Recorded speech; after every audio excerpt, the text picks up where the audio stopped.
My guest today is a frequency healing and energetic alignment coach. He's also the founder of Sound of Soma. With training in Kyela Sound Therapy, Tibetan Singing Bowl Healing, Solfeggio frequencies and energy centers, as well as meditation and mindset practices, he brings a deeply attuned, multidimensional approach to wellness. His passion lies in helping people heal at the root, energetically and emotionally, addressing the deeper layers behind chronic stress, anxiety, fatigue, and gut imbalances. He's not just chasing symptoms. He's guiding people back into resonance with themselves.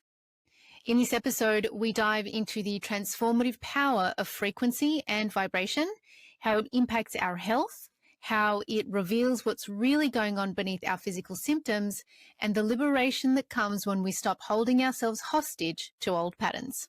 Enjoy the episode.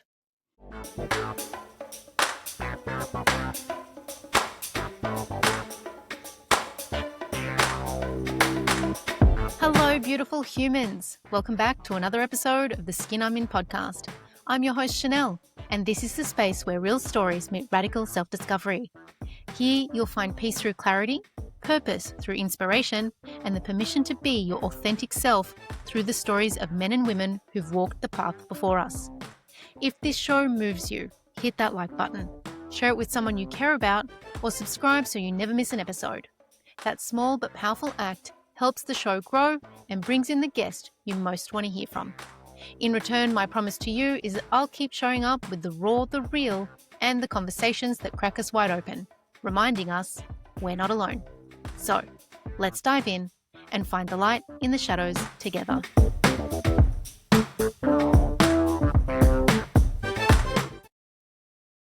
Welcome to the Skin I'm In podcast, Ange. How are you? Hey, I'm really good, thank you. How are you? Yeah, I'm good. I am so keen to find out more about what you do because I am fascinated by your work. I come across it a lot. Well, it has been coming into my orbit a lot. So I want to find out first. So you do sound therapy, but when we spoke, you like to actually call it working with frequency, right? Yep. So tell me about what called you to do this work. Was there a moment in your life where it became really important? Yes. So I guess my journey to getting into sound frequency and kind of like much more than that, like energy alignment, started about 2.5 years ago when I was in Bali. And towards the end of my trip, I started to become really ill. It wasn't an illness that I'd ever really experienced before. I had like just extreme like brain fog. I had like arthritis in all my joints, like, you know, that flu-y feeling, but just times 10. The brain fog was so bad. I could not read. I couldn't write. I was just confused, having heart palpitations. And I was like, what the fuck is going on? And I freaked out, of course, as you do. Got back from my trip to Bali and I continuously got worse and worse. And I, started going to different doctors and they're like, oh, could be this, could be Lyme, could be, this Ross River, whatever.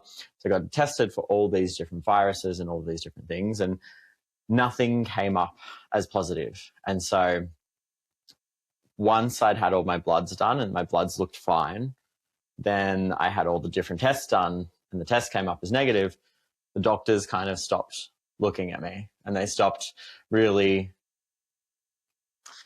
they couldn't do anything. I don't know if it's that they didn't care, but like what they could do, they couldn't help me with. So my illness continued for months and it kind of turned into, I guess, what most people now would call a chronic illness, which is a plethora of different symptoms that you don't have a specific diagnosis in the Western medicine field, what we call it, a diagnosis for. And so I kind of was just a very dark point in my life. I was at this point where, you are so sick and, a few months earlier, you were completely healthy, 30-year-old enjoying your life, and now all of a sudden, no one's looking at you to help you, and the system that you put so much belief in your whole life, because that's what you've been told is how you heal, isn't really able to help you. And so, for me, I never had really much understanding of, I guess, the holistic healing side of things, because we were always taught, like, if you're sick, then you get a prescription for something and that will fix you, and you get antibiotics for this and that will fix you. And that was always what I lived by, because that's all I knew. So, I randomly one day was just at a friend's and was watching this documentary called Heal. And it was talking about how we have the power to heal ourselves naturally by changing our beliefs, our thoughts, our everything kind of to do with our mindset, but also our kind of energy field. And so I was like, oh, this is really interesting. And they mentioned the book You Are the Placebo by Joe Dispenza. So I was like, you know what, got nothing to lose. I was, just very lonely at the time because I was so sick, and I kind of had lost all of my friends, because what I realized is that if you don't look sick, or if you don't have a specific diagnosis, people don't think you're sick. And so for me, I was like, people just, they just look at you and they're like, well, there's nothing wrong with you. Even chronic fatigue is one of those things that people don't understand how much that affects your life. When you are waking up and you are feeling exhausted every day, nothing works, nothing functions. Your mind doesn't function, your body doesn't function. So I read the book You Are the Placebo, and that was, I guess, the biggest shift for me that kind of got me into everything. So from there, I made the choice that I would stop thinking of myself as sick, and I would stop thinking of myself as the person who was sick and who was dying, because that's what I really thought. Like it's crazy. I had my will written. Like, that's how intense it was. I was like, oh my God, I'm 31. I'm like 30 years old. I'm having my will written. So I, just started to meditate every day. And my meditations were, okay, I am healthy. I am healing, like my body is working for me. And I started to see small improvements. I started to see like the smallest, little bit of pain relief, or my brain fog had subsided. And, after living like that for months, it was amazing. And so I just continued to delve deeper into it. Then I did a transcendental meditation course. And transcendental meditation is a form of sound healing, or a form of frequency healing, where you're chanting a mantra at in the mind. And even in the mind, it still has just as much power, because so much of this is intention. So I did that, and then start getting all the ads for all the other things. And I was like, yes, let's go, let's heal. Let's, do this and this and this and this. And I think it was around March. So I got sick in December, and I think it was around March that I went and did a sound bath. And this was one of the first sound baths I'd kind of done since getting sick. I think I'd done it once before. And that was really the first time that I had like relief from my pain. My brain fog had subsided, like just this clarity and this sense of like, oh my God, my body feels okay after months of being sick. And it sparked something within me. And I left crying, and I was like, oh my God, like I can feel okay. I can feel half normal, even though that was still, not great. So I, just had so much interest. I was like, how can sounds and frequencies and listening to these, just this soundscape, how can that be so powerful to help to heal the body? And I didn't think much of it. I experienced a few others, through that time. And then I got served with some ads for this other meditation course, and I went to the meditation course, and then I did like the 4-day workshop. It was really intensive, really, really amazing. And that one was all about using the set of 9 frequencies called Solfeggio frequencies. And so the Solfeggio frequencies, each one of them correlates to a different energy center, but also to different emotions, different feelings, different blockages. So for instance, like 396 hertz is for pain, is for releasing fear.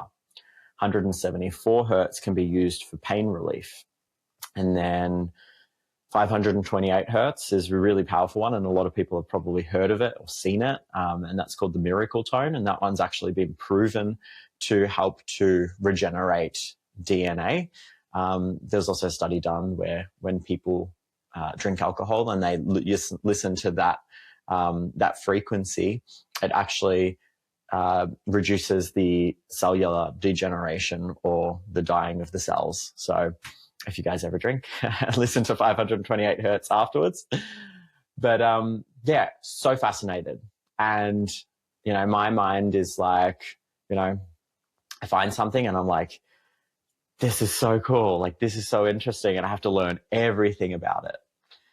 So on my journey, I was, you know, when you're healing hard. Most people, you're just like, I just want to do everything and anything that's going to make me feel a little bit better. So yeah, I was just really fascinated and so interested in all this stuff. And then towards, so like a year later, I had booked a trip to go to India, and I was like, you know what, maybe when I'm in India, I'll like go and learn how to do the Tibetan Singing Bowls, like do the healing with the Tibetan Singing Bowls. I was like, yeah, let's do that. So I booked to go do that. And then in the meantime, I was like, oh, maybe I just get like a crystal bowl just to use for myself. So did a course with the crystal bowls, and, you know, initially I was just going to get one, and then they're like upsell you to the whole set. And I was like, oh my God, this is so cool. I can do it for my friends. I can, you know, help other people. And I think a big part of my own healing journey was this realization. I come to this realization when I was so sick, when I was in such a dark place, that I wanted to be of service, that I wanted to help people more. Prior to that, I was working in cosmetic tattooing with hair loss, and that was great because, you know, I was someone who suffered from hair loss, and so that had purpose. But there was just this part of me that wanted to have more purpose, that really wanted to help people. And this was like, I think that thing that came up for me where I was just like, wow, like I can help people in the way that these amazing people, facilitators who I've worked with, have helped me. So initially I just went, I did it, the course in India, which was really amazing. And they worked very much more with like the traditional ways of healing. So it wasn't so much the science side of things. But for me, I understand, I guess, coming from a Western culture, that a lot of us want to understand why or how something is working. And that's very much how our brains work, and that's how our brains function, because that's what we've been taught.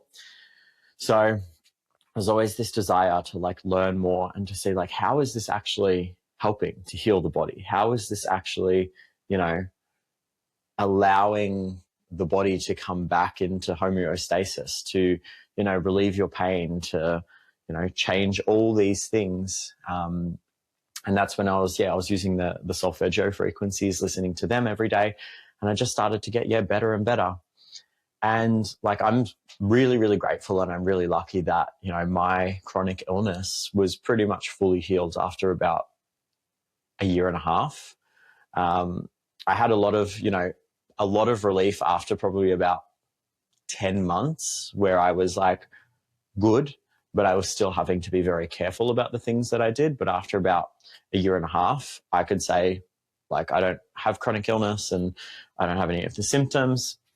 And, that's amazing, because there's people that live with these illnesses for 10 years, more sometimes, where they've just got these plethora of different symptoms and they can't figure out what it is. So, yeah, I did the course in India. I came back and I was like, I'm just going to start offering it with like some one-on-ones, working from home. And just the results I was able to see by working with clients, working with people, that they'd had this relief, these things that they'd had going on for years and years, and they started to see it subside. And then in August, I did a diploma in sound therapy. And the way that it works is, I guess, so different to what most people know as sound healing. That's why I kind of say that I do sound healing, but really what it is frequency healing. And I work very much with people to help them to understand where their illnesses and their diseases have actually come from, and go into the actual reading and where the blockages are showing up in their physical body, but also in their energy field. So when I did the diploma in sound therapy, what that has allowed me to do is to actually read people's energy field and to go through each of their chakras and also their aura, which is their energy field, and give clients a diagnosis and synopsis of exactly what's going on in their present life, but also where that's come from.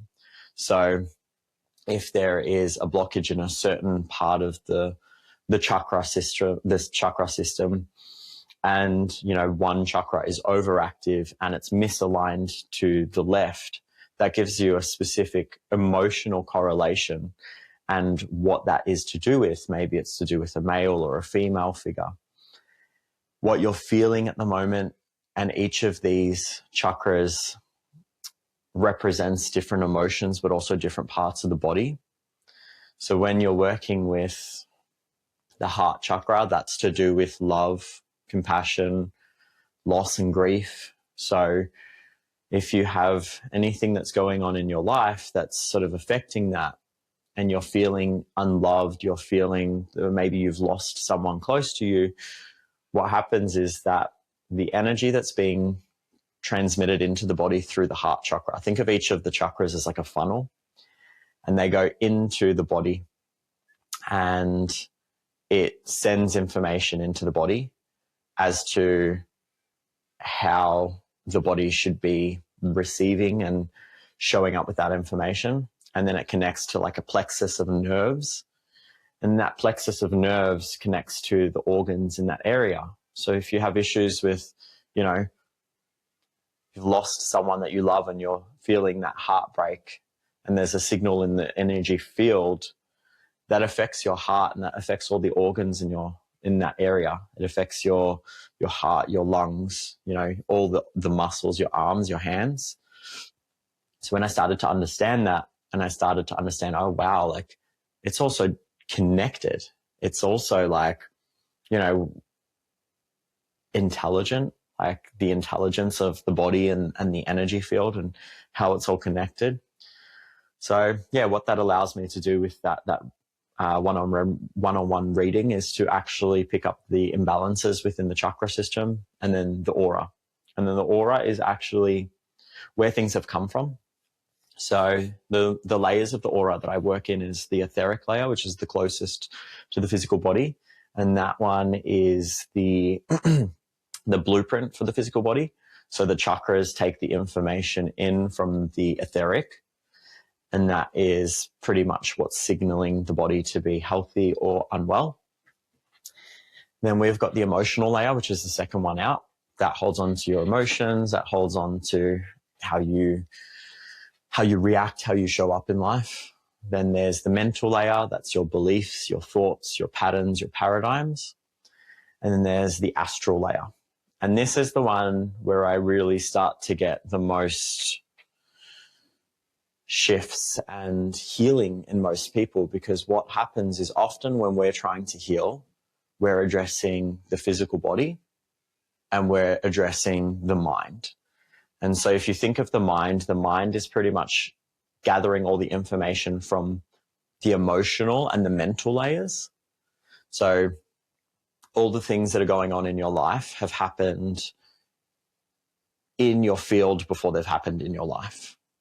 So you manifest everything into your life as a result of your most dominant frequency of the experiences that you've had in your past. So people go to talk therapy, they go to psychologists and psychiatrists and, different people to understand what's going on in their life, and then trying to heal things. But the problem is that when something's in your astral layer, it means it's actually come from a past life. It's come from like generational trauma. And so you're trying to heal your fear of, the fear that you've experienced your whole life. You've always been someone that's, always been in a survival state. But the problem is that fear may not have ever actually been expressed in your life. It actually came from your parents or their parents. Something that often shows up is, children or grandchildren of people who survived in the war. The fear that's been passed on through that astral layer and generationally is passed on to every cell of your DNA. And your DNA is pretty much telling you, I always need to be in this state of hypervigilance so that if something happens, my body knows how to react to it.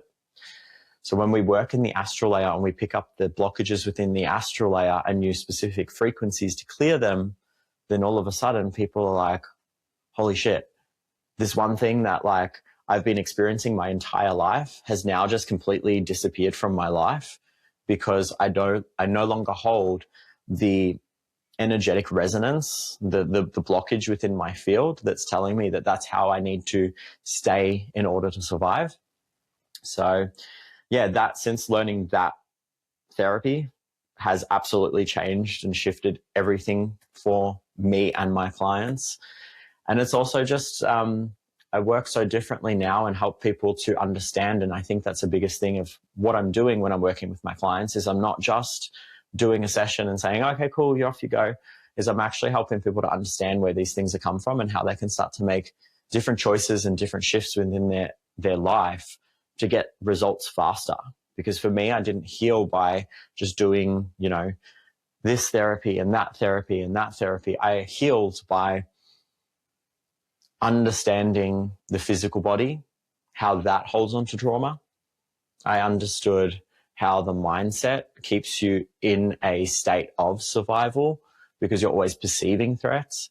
And then I understand how the energy field is actually signaling to the body to be in survival, which then signals to the brain that you are not safe. So when people talk about mind, body, spirit, it's that, it's that phrase that's thrown around so much, and you never really think about it until you understand, no, you have to address the mind, the body, and the spirit, or what I call the energy field, in order to heal. There are so many things in what you've said. And then every time you said something, I'm like, I've got to ask him about that. And then you said something else. I'm like, no, I've got to ask him about that. I think the theme that's coming up for me in the questions that kept popping up in my mind was, we live in a time, and I mean, you and I had shared with you off the podcast that I'm someone that I like to understand the science of things. We live in a world where we need to see evidence, whereas I would anticipate in India, it's just a way of life for them. They understand viscerally what they're doing is making a difference. So when we talk about things like chakras and energy fields, we can't see them. So we're like, well, what does it actually do? When I log onto YouTube and it tells me 960 hertz is, or, whatever, this is going to bring you abundance. This is going to bring you healing. Do I believe that it's 960 hertz? I don't know. So how would you describe what is a chakra? Yeah. Firstly. Yeah. And how How does it play with the energy field? Is it part of the energy field? And the other thing that I'm really interested in knowing is, how do we even look at that through science? How do we see that on paper? How do we do the research? Can you shed some light on those two? Yeah. So I think that's one of the things, is that it very much is lived experience for a lot of people, but also like when I'm working with clients that might be a little bit like, oh, this is a little bit weird, this is a little bit woo-woo. You have to, it's one of those things that we do live in this time where you need science to prove something. You need, a scientific study. But what a lot of people don't understand is, if there's not money behind something, if there's not money that can be made from something, then it's probably not going to be studied. It's probably not going to be, if they can't monetize that thing. So it's like, why is anxiety medication a multi-billion-dollar, it's a multi-billion-dollar, what's the word? Industry, that's the one. But meditation is not, or meditation is, not the thing that people go to, because I can sell you a pill and that can give you the instant relief that can cover your symptoms of the anxiety. But for you to actually release that anxiety for good, you'll have to do a month, 2 months, 3 months of meditation. But I can't sell you that meditation in a pill form. So I think that's what people have to realize, because as I said, I was very much someone who went down the route of Western medicine is, the Bible, and, that's what works. And then when you get to that point where you're like, fuck, that's not working. Like, it's just covering the symptoms. It's just like, here's something for a Band-Aid for this, but we're not getting to the root cause of it. So there's a lot of science behind certain things. So there's a lot of science behind the vibrations and the frequencies and how they interact with the body, being that the body is 70% water. When you're actually using specific frequencies, it's actually resonating with the body. But in saying that, like, a lot of the sessions that I do, especially my one-on-one sessions, are distant sessions. And I can work with clients anywhere in the world and tune into their energy field. The same as that I'm talking to you, like, we're both in Melbourne, but we could be talking halfway across the world. We're talking instantly. And how are we doing that? That's through frequency. The frequency that's being emitted through a Wi-Fi signal, that is information. Information is held in frequency. And people have no problem believing that, but they have a problem believing that the most intelligent piece of equipment that we have that has created this, which is the human body, can't actually heal, can't actually connect into someone else's frequency. And then in terms of, I guess, the chakras, so as I was saying, the chakras are the spinning funnels of energy that funnels into the spine, and each one of them correlates to different emotions. And a lot of these things have been around a lot of this information has been around for thousands of years. And when you start to understand it, like, I work with clients and I say, okay, there's two ways we can do it. You can say, tell me what's going on, and I'll do their energy reading and I'll tell them exactly what's going on in their life. And it, is often the most present thing that's going on in their life. Or they come in and they say, I'm suffering from fibromyalgia, I'm suffering from pain in my right elbow, I'm suffering from, all these things. And then I have these 2 books that I work with. So this is one of them. It's Metaphysical Anatomy. It's like an 800-page book. And in this book, it has pretty much almost every illness, every disease, every cancer, everything that you can think of, and the emotional correlation behind it. And then the other one that I work with when I'm doing my one-on-one sessions is the secret language of the body. And this one works with the organs and the different parts of the body. And all the organs hold on to different emotions, different things that you haven't processed in your life as a way to keep you safe. So, as I was saying before, the heart chakra is connected to the organs in this area. If you suffer from issues with stability, safety, security, that's to do with the base chakra. So the information that's being sent out from the layers of your aura, which is the astral, the mental, the emotional, the etheric, says that at 5 years old, there was an experience that you had that you didn't feel safe. And so what happens is it causes a energetic disturbance in that part of your field. And if you think of us, we're kind of like, the easiest way to explain it, we're like a tree where we grow layers, we grow our rings. And so like the first ring is like the etheric, and then we grow the rings, and that and that's why people say that most of your subconscious mind is programmed from the ages of 0 to 7, because each of your layers takes about 7 years. And so that first one, which is your safety, survival, security, connected to the base chakra.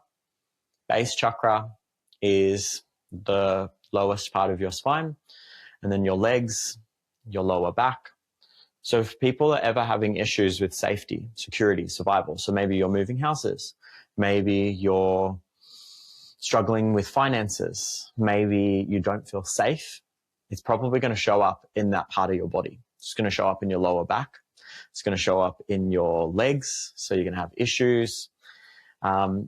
If it shows up in your knees and your feet, then that's telling you that there's something that's making you feel as though you're not able to take a step forward in life, or you're feeling unbalanced. Depending on which knee it is, if you have issues with your right knee, it's usually to do with a male figure in your life, usually a father or a brother. If it's your left knee, it's issues to do with female figure, mother, sister. Right knee also holds on to anger. So when you start to kind of like tune into the frequencies and what the body is needing, then you can actually give a full life story as to what's going on with the client, where that's come from. And then I use specific frequencies to actually clear it. But back to, I guess, the science. Yeah, the science of it, there is a lot of science behind it. There's also a big part of it where it comes down to experiencing it, like when people are like umming and ahhing and they're like, oh, and then I do an energy reading for them and they're like, how the fuck did you know all that about me? They're like, what the hell? Like, that's crazy. And I'm like, yeah, I know. It's kind of crazy. Because like prior to doing this work, I had not no interest, but I definitely was not, this isn't the way that I would go down healing. And I would just be like, it's all woo-woo. It's all crazy. Like, that's not going to work.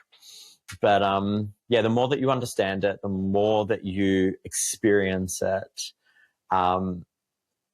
there's so much of it that's come from just ancient knowledge, which if you think about, we were so intelligent thousands of years ago. We just a lot of people don't think we were, because we didn't have technology as we call it these days. You look at, the pyramids and how they were all created around the world. The pyramids actually had healing chambers in them where they would actually run specific frequencies they would have like water running down a stream, and they would change the stream of the water to have specific frequencies that would put people into the chambers and they would heal them. Stonehenge was another one. They would stand people in the middle and they would chant, and the echoes would chant, would echo, the sounds would echo off each of the stones, and the person that was standing in the middle would be healed. There's so much. And another one that's really, really amazing, which is really cool, and it makes a lot of sense, but the way that they actually lifted and moved the, 100-ton stones at the pyramids was actually through chanting, was through vibration.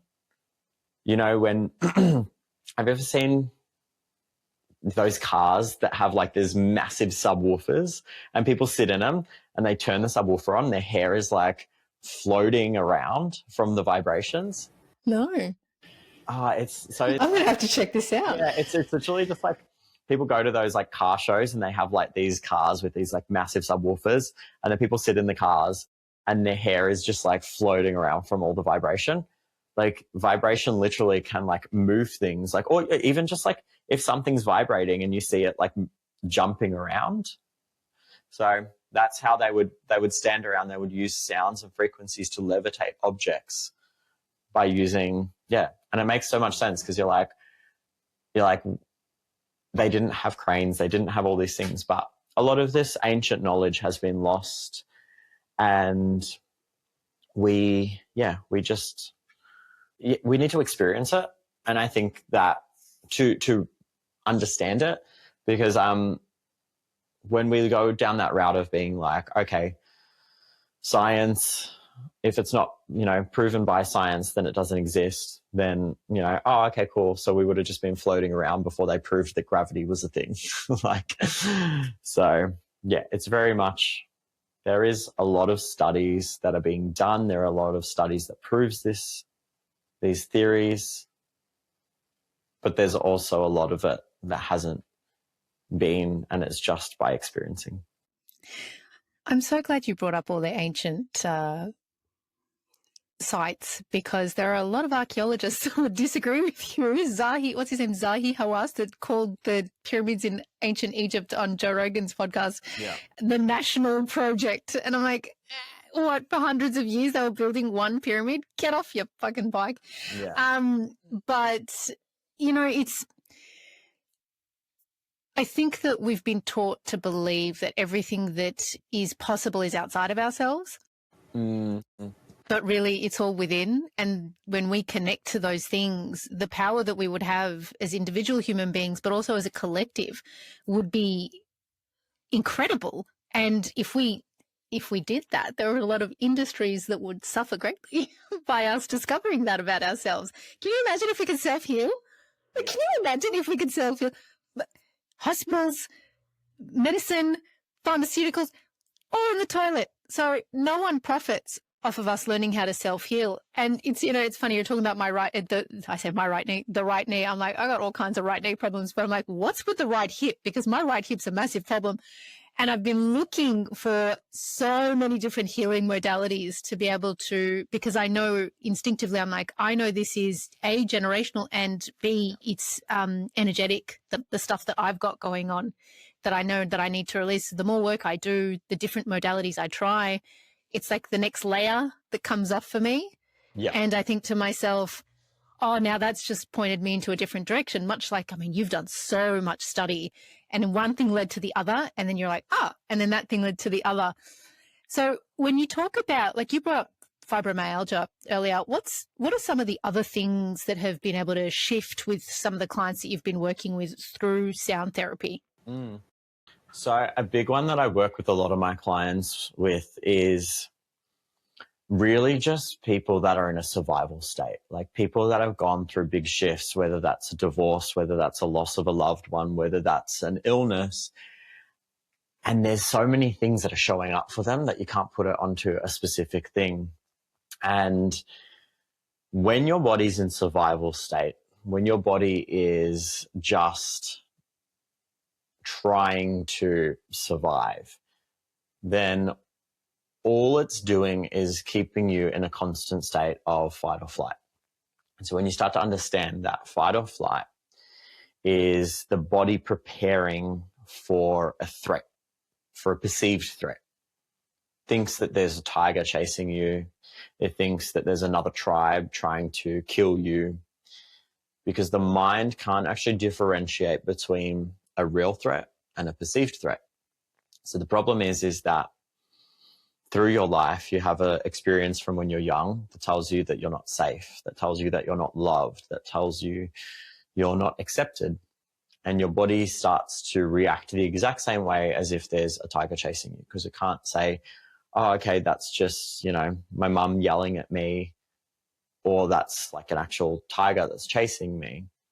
So the body perceives the threat. It signals to the brain to produce adrenaline and cortisol. The adrenaline and cortisol floods the body, telling you that you need to run from something. But the problem is that you don't run from something, and you stay still, you stay calm, and you say, oh, I just need to breathe through this, or, oh, this is not the right time because I'm at work and I can't feel my feelings. I'm not allowed to like feel the emotions. So what happens is the adrenaline and the cortisol that's been produced has nowhere to go. So it goes into different parts of the body, and that's where we feel the different emotions. So issues with love, it's going to go into this part of the body. Feeling as though you can't be heard, when people are like, oh, I've got to do a speak, I've got to speak in front of people and I've got that frog in my throat. That's actually because you're feeling like the adrenaline or cortisol that's going to that part of your body, connected to the throat chakra, which is communication. So flows through different parts of the body, and the body doesn't fully express and release those energy, the emotions, so it stays stuck in the muscles and the fascia. Over time, it builds up and it creates what's called a survival mechanism, a survival instinct, that the body says that, okay, this happened to me when I was 5, this happened to me when I was 10, this happened to me again and again through my life because I am actually creating this experience. But hey, it doesn't feel good, but it feels safe. And I know that if it happens again, I know how to deal with it. Because what's on the other side of what is unsafe. It's, we just want to stay safe. We don't want to stay happy. And so the left side of our brain is pretty much signaling to the body that, okay, I've dealt with this before. It doesn't feel good, but hey, I've dealt with it and I know how to deal with it again. And the right side of the brain is the visionary side. And it says, oh, okay, I don't want to be sick anymore. I want to be healthy. I want to have fun. I want to have a loving partner. But the left side of the brain gives the blueprint to the right side of the brain. And it says, here, just keep doing the same thing. Just keep doing that because that's keeping you safe. So we want to try to heal ourselves. We want to try to shift things. We want to try to change. And yet we still give the same signals into the body that tells us that we're not safe. So one of the biggest things that I work with a lot of my clients is what happens is when we suffer from chronic illnesses and things that are showing up, is that we start to go more and more into that freeze state where we can't do anything, where we're not going out, we're not seeing friends, we're not exercising, and we're just stuck. We're stuck in bed, we're stuck at home. And so what that means is that now your body is so flooded with adrenaline and cortisol, and just by thought alone, you're producing more adrenaline and cortisol, thinking about, oh my God, I'm so sick. I'm getting sicker. Why am I not healing? You continue to stress your body out and produce adrenaline. Cortisol goes through the body. And over time, you get more pain, more aches, more diseases, more illnesses, because that adrenaline and cortisol is telling that the body needs to run away from a tiger, and that the immune system shouldn't work because we don't need to worry about the immune system, and that the digestive system shouldn't work because we don't need to worry about the digestive system, and that the reproductive system shouldn't work because we're not trying to reproduce. So you go into these survival states and all of a sudden you have all these hormonal imbalances, you have all of these gut issues, you have all of these, you're just constantly sick because nothing is working. So all your body's trying to do is survive. And you're signaling to the body that you're not safe. So you have to start to release those energies from the body by doing things like somatic shaking. And somatic shaking is amazing because it's actually helping to pump all of that pent up energy in the body out through the lymphatic system. The lymphatic system doesn't have its own pump, so we need to shake the body around to allow it to pump out. And then you need to start to get into states where the body feels safe. And that's really one of those things where sound healing comes in, because you release these energetic blockages from in the field. And you also, when you're doing a sound healing session in person, even distance, you're regulating the nervous system and you're putting the body into a delta state, into a deep healing state, and you're telling the body that it's okay to feel safe, because at the moment your baseline is up here of, I need to be hypervigilant, I need to be watching out, I need to be looking out for everything, and I'm not worrying about healing, I'm not worrying about eating. So that's why what happens is when you're in survival state, you either lose a lot of weight because your body, you're not eating because your body is not worrying about eating, or you gain a lot of weight because you're in a survival state and all your body is trying to do is saying, okay, if something happens, then I need to keep all of my energy, hold onto all of my fat, so that if I can't eat for a long time, then I've got my fat that, will give me the energy. So that's why weight fluctuations are a big thing when people are in survival states. So it doesn't matter what diet you do, doesn't matter what supplements you take, if your body's in survival and your body is used to holding weight because it needs to keep you safe, then you probably won't lose the weight until you feel safe. Cortisol is another one. Like, people hold on to cortisol and, you've got cortisol face. Have you ever seen where you're just really puffy? And like, people are like, oh my God, when I started like on my healing journey, all of a sudden like everything like slimmed down. It's like, yeah, because that's like just the cortisol holding on in your body. So yeah, I forgot what the question was, but hopefully that answered it. Every woman I know is coming up in my mind right now, and even for myself, because if you think of the rate of infertility, given that there have been things that have happened in the last 5 years that have significantly impacted fertility, if you think of the rate of infertility, if you think of the rate of autoimmune disease in women, if you think of the rate of stress, if you think of the rate of skin conditions, I can't help but feel like I could go to the chiropractor every week, get a massage every second week, get, facials done every month. And yet all of that would be temporary reliefs for a greater thing that I'm not yet aware of. How does sound therapy help women who are experiencing hormonal issues? Is it because I would assume that that's from the sacral chakra, given the surroundings. So, and that's the thing that you're talking about, survival. So would it always be because of that, or are there other things that can come up, especially for women, that affect our hormones because of the stress levels and all the other things that we're having to deal with in our lives every day?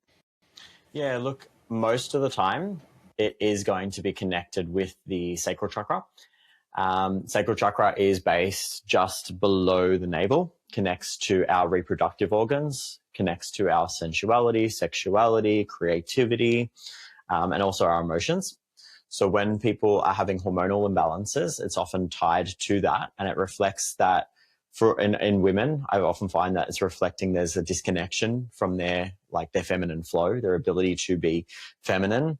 They've had to be more in their masculine a lot of their time, or it's suppressed sensuality, suppressed emotions, often is showing up with carrying frustration, carrying shame. Shame's a big one. Grief about their body, or grief about their body not working the way that it should be. A lot of the time when there's hormonal imbalances, it can show up as just this loss of trust in the body and this difficulty in allowing the cycle of the reset, the pleasure and the receptivity. So that's often passed down from their experience in life, or how their parents, or how they see their relationships with their parents. And when clients are coming in with polycystic ovary syndrome, or they're coming in with endometriosis, or difficulty with conceiving. So difficulty in conceiving is a big one.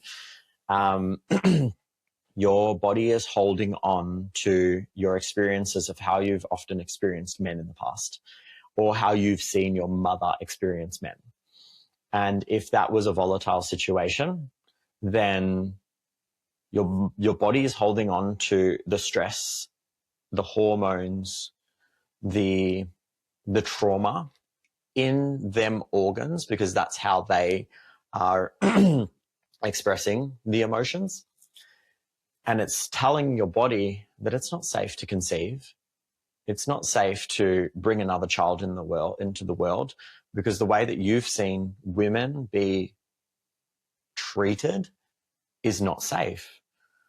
So when you actually work through, so that's why, like, a lot of the time, depending on if there's over or under, like over or under energy, under activity in the sacral chakra, it shows up as different things. Under activity means that you're probably not wanting to have sex, you're not like interested, you're quite uncreative, you're not able to create. And that's not just in terms of like art creativity, that's like creating your life. That's like you have no desire just to kind of like create. So that one, suppressed emotions, you hold your emotions in, you don't allow yourself to express them. And then the overactivity is going to be the opposite.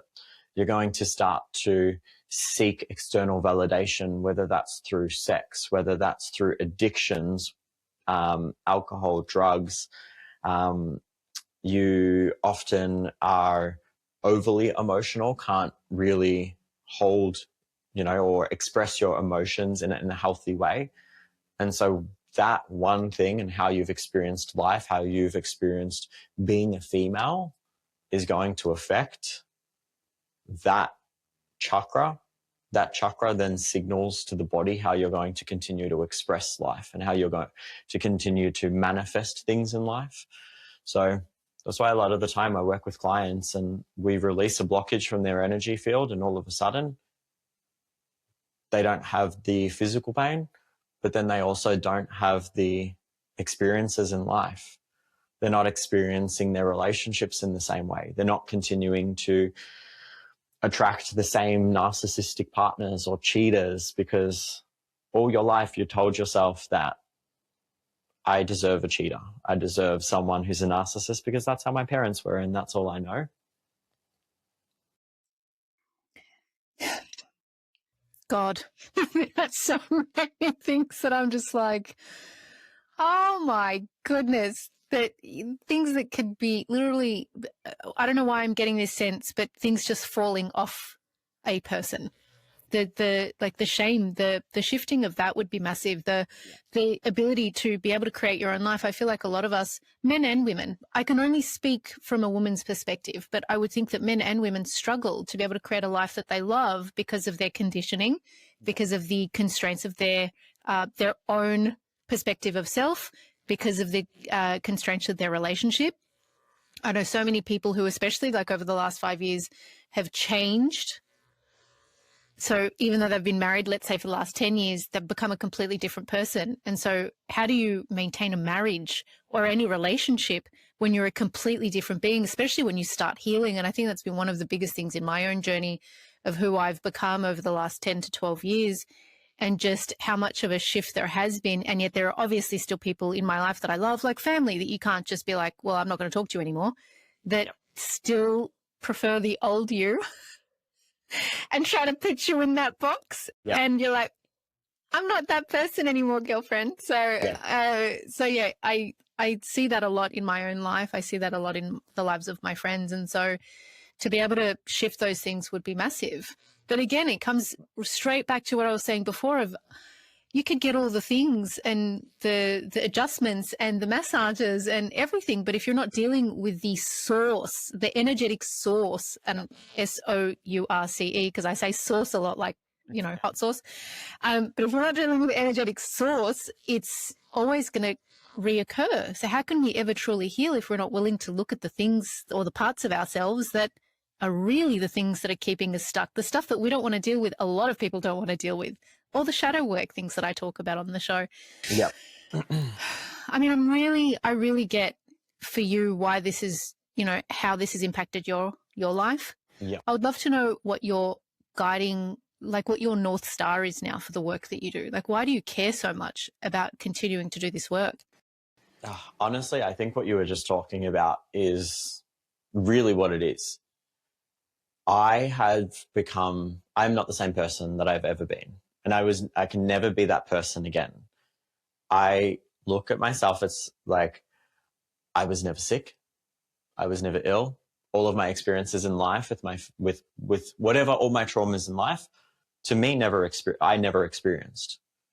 Because if I hold on, and what I realized my whole life is I was a victim. I was a victim to my circumstances. I was a victim to how everything went. I was a gay ADHD child, undiagnosed ADHD child that grew up with a strict Southern Italian father who didn't understand me, whose way of living was the way that he knew how to live life. And I held on to so much resentment, and I always put my healing in his hands. And I realized through the work that I did that I had to forgive every single part of him and every single part of myself in order to heal. And so that's why I say, like, you know, I don't love to kind of, it's funny because I don't want to bring my story up all the time. You know how some people are like, this is my story. And you know, that's the thing to capture people. The more that I say that, the more that I talk about it, the more that I put energetic resonance out into the field that will create more of that. My shift in my life became when I went from thinking I was sick to telling myself that I was healthy. And what happens is everyone waits till everything in their life is good before they start living their life. But you have to shift your life now and act and imagine and be as if you are the healthy version of yourself. You are the happy version of yourself. You are the loved version of yourself. And then the universe will literally quantum collapse everything else into your reality. And so I think for me, this understanding of how I look at life, and life being so different to what 99% of people understand and know, is why I do this work. It's why I you know, it goes past beyond just healing your illnesses. It goes past beyond just, you know, helping you to feel calm. It's helping you to understand this different version of life. Like, I can say that I don't hold a single bit of anger or resentment to a single person in my past, in my life. And that's helped me to get to where I am today, because I understand that every experience that I had in life was only an experience that matched me where I was at. And it mirrored it mirrored me. It mirrored my frequency. And everyone thinks that something's positive or negative, but actually it's neutral until you make it positive or negative. And it's shit. And then people were like, yeah, but this happened and this hard thing happened and this happened. And I said, yeah, but it's only positive or negative until you make it positive or negative, because it's actually neutral. And when you can start to make every experience in life a positive, and you can look at the people that did you wrong in your life were actually the people that made you who you are today. They were the people that gave you your strengths. They were the people that gave you your characteristics. They were the people that, you know, you're doing the work that you do, not because of the good people in your life. I'm not doing this work because I had a great upbringing. I'm not doing this work because everything in my life went fucking great. I'm doing this work because I had some hard times in my life, and I was like, okay, I need to work through them. So yeah, my thing of what I want to do is to help people to understand and to look at life differently, and to understand that there is so much beauty in life, and you just have to find that. But you have to find that within yourself, and you have to find it now. Don't wait. Don't wait till everything's good, because when you think that everything's not good, the universe will match you there. The universe, your frequency, there's so much science behind this, and the quantum field, quantum energy, quantum, you know, quantum physics. It's very, very, very interesting when you start to look into it. There's a lot of science going into this. Yeah, that's what it is. One of the biggest things I'm working on at the moment, which I'm super, super excited about, is actually an online community. And it's pretty much for people that are on the healing journeys. And it's all the work that I've learned and all the work that I've done, and it gives it to people in a way that's understandable. But one of the things, the first one that I'm working on, which is just like a mini course in there, which is one of the biggest things that helped me, was that what we do is we go through And we start off by saying, what are your goals in life? What do you want to achieve in life? And then we say, okay, let's think back to when you were a child. And let's think back to the people in your life who treated you the worst. Maybe it was your parents, maybe that was, you know, your bullies, your whatever, whoever it was. And then we look at what are the characteristics that you had to learn in order to deal with that person. Did you have to become, you know, more empathetic? Did you have to protect yourself? Did you have to, what was the specific things? And then from that, what were some of the strengths that you gained from those characteristics? So from the times when you felt not good enough, from the times when you felt unloved or that, you know, you weren't accepted, you started to gain strengths from that. You started to become more resilient. You started to become, you know, more caring to others.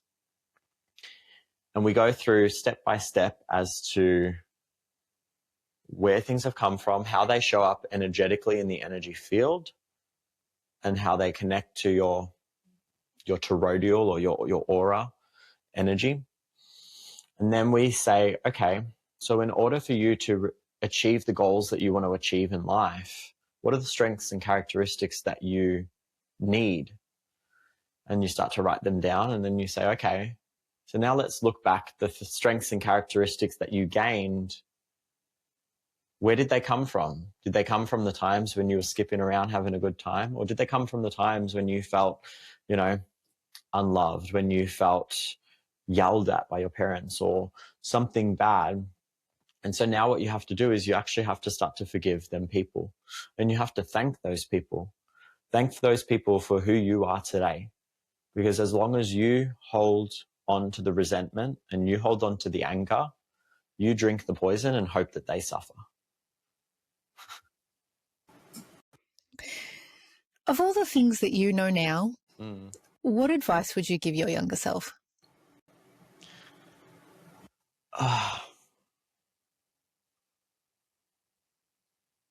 It's a hard one. I think it's almost like I'd want to give them the advice to say like, everything's going to work out and you're loved. But at the same time, I'm like, do I want to go back and change that version of me? Because if I'd told that version of me that you were loved and everything was fine, I wouldn't be where I am today. That is so powerful. Oh, that is so powerful, Ange. I would love to know, and this has always been my favorite question because it's always one of those things that I think to myself, how you show up for yourself is really interesting individually, but I would love to know what you love about the man that you are today and what you're most proud of. I think I'm so proud of, I guess, how far I've come in my life. I'm so proud of like the fact and the ability that I can help so many people and I can help shift, you know, and do this work. And, you know, the more that we do this work, the more that we create this collective consciousness and healing. As we do this work, we don't just heal ourselves, we heal the generations beyond, and we heal those that come in contact with us. But I think that, yeah, I think that, you know, being someone who grew up as a, you know, very reactive, very, you know, just how do I show up in life was through anger, through, you know, my whole life I suffered from anxiety and I didn't even realize that I did until I did this work. And I was like, this is how life is supposed to be. You're supposed to enjoy like and breathe and not be worried about something every day. But I think that, yeah, just being able to do this work and being able to help people, I'm so grateful that I've been able to come on this path and to, you know, to be able to shift people's mindsets. And, you know, for the people that are ready to do the work, I love that I can be that person that can help them to do that work.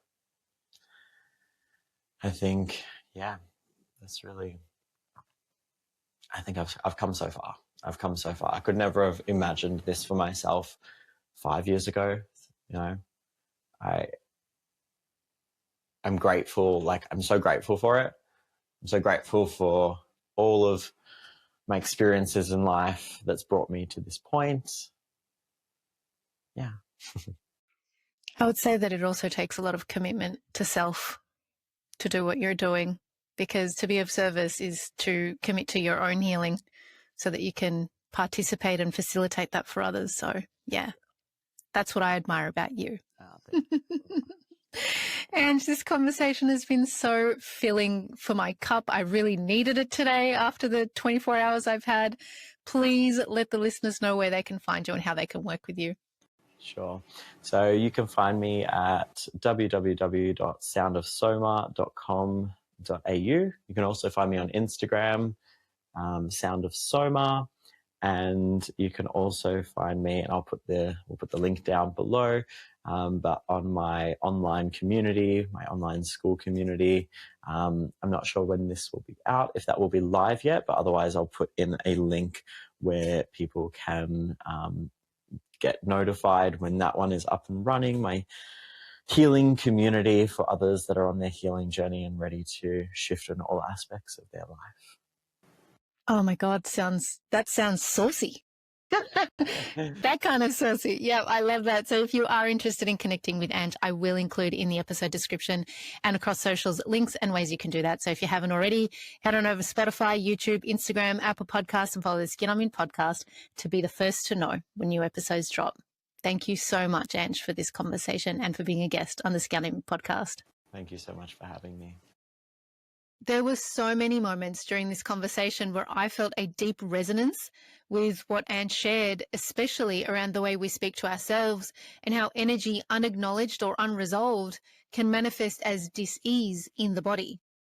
While I believe in many things that I can't touch or prove, I've never fully understood chakras or even if they're real. All I know is when I struggle to speak my truth for fear of rejection or conflict, my throat tightens up. When my heart has been broken or when I feel like I've been betrayed, I end up with a chest infection or with a cough that just cannot be explained. And when I feel unsafe, like when a baby is about to fall or when there is a threat of any kind to my fur babies, I feel this weird sensation in my ovaries. It's instinctual, it's physical, but I know it's coming from an energetic space. It is so real and is so present every single time something comes up in my life. No matter how much this world tries to profit off of our pain, pollute our bodies, or distract us from our truth, the body's commitment to healing remains fierce and unwavering. That to me is absolutely sacred. There isn't a bodily function, no word of a lie, that I'm not inspired by and that I know is connected to something greater than we can ever explain. And for us to discover that for ourselves, well, as Ange and I spoke about in this episode, that would cause a lot of industries to fall. Like Ange, I learned about quantum field through the work of Dr. Joe Dispenza. This is a man who healed his spine after a devastating injury that would have left him wheelchair-bound for the rest of his life had he not discovered the power of the quantum field and used it to mend each disc of his spine through visualization.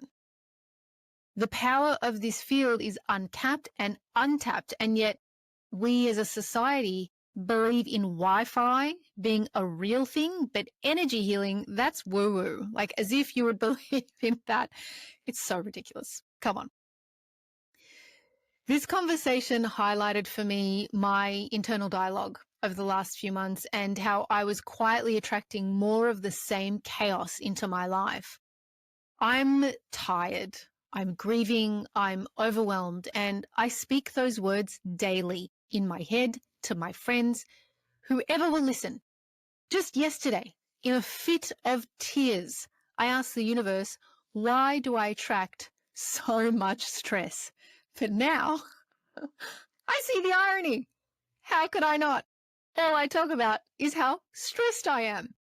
This conversation felt like a nudge from the universe to shift that narrative, to reclaim my power and start speaking from a place of possibility rather than pain, overwhelm, stress, and any kind of thing that I'm being held back from. Really, what's happening is I'm holding myself back from experiencing any joy because I want to feel sorry for myself. Woo, talk about admitting something I don't want to admit right now. Jeez. Healing isn't always about doing more. It's one of the things that I'm really, really getting. It's so much more about tuning in to what's going on and letting go of the beliefs that we repeat that cause us to remain stuck. And so I'd love to know, what's one belief, habit, or energy you're ready to liberate yourself from after listening to this conversation with Ange and I? Put it in the comments as your declaration. Let's release it together as a collective. With gratitude and grace, have a wonderful day.